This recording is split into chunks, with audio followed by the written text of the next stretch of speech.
My name is Pilar Bonilla, and I'll be discussing my 7th grade lesson plan for an ELA. We are currently finishing up The Outsiders.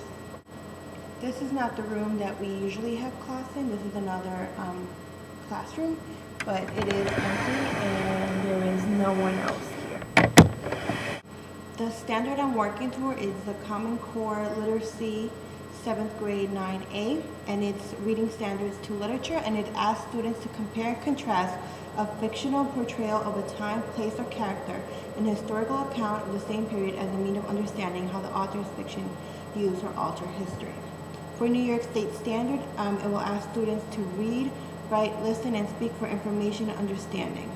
The indicator is to compare and contrast information from a variety of different sources. The class is special ed, and it's 10 to 1 because there are multiple difficulties in the class. For example, some of the students have ESL barriers, others have dyslexia, there's cognitive delays. Most students are not on level with reading, which is why they have a double period, in which it would probably be one regular class period. When I actually complete the lesson, it will not be done in this room, so I will have access to a smart board.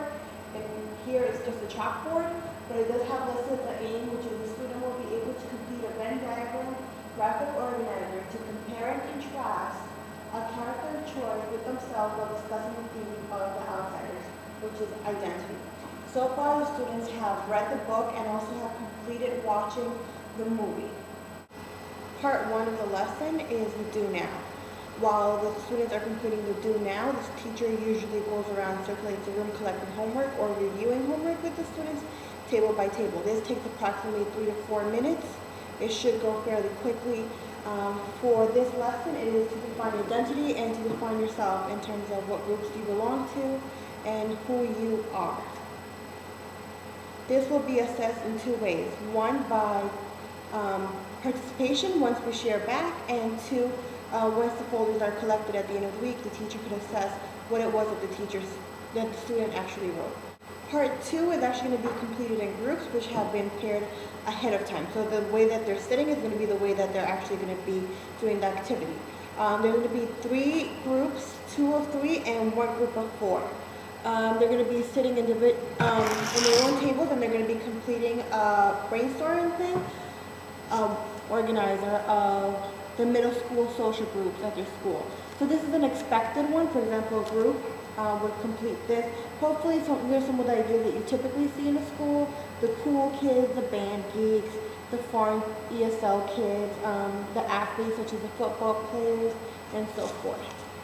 Again, they will be assessed based on participation within the group and also when they share back. Part 3 ideally is going to take the bulk of the time, since it's the focus and the objective of the actual lesson. It is where they're going to compare themselves to one of the characters that they choose from the book. I will present this to the class as an example. It will be on the smart board, so it'll be easier to read. And it's Miss Bonilla comparing herself to Pony Boy, and of course, we'll go through these are the differences, and in the middle are the similarities.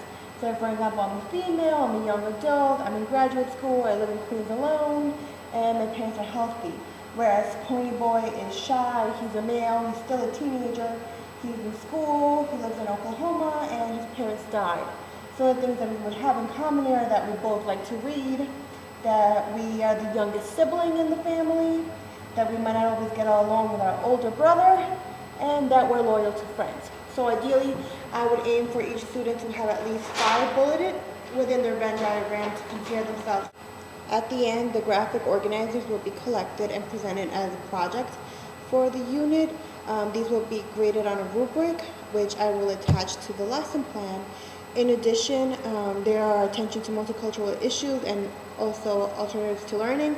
For example, with the use of the smart board, also the use of dictionaries are readily available. And I try to incorporate a few different activities in which they're actually working together, then we're sharing back, and they're also completing this project individually. So there's a variety of activities.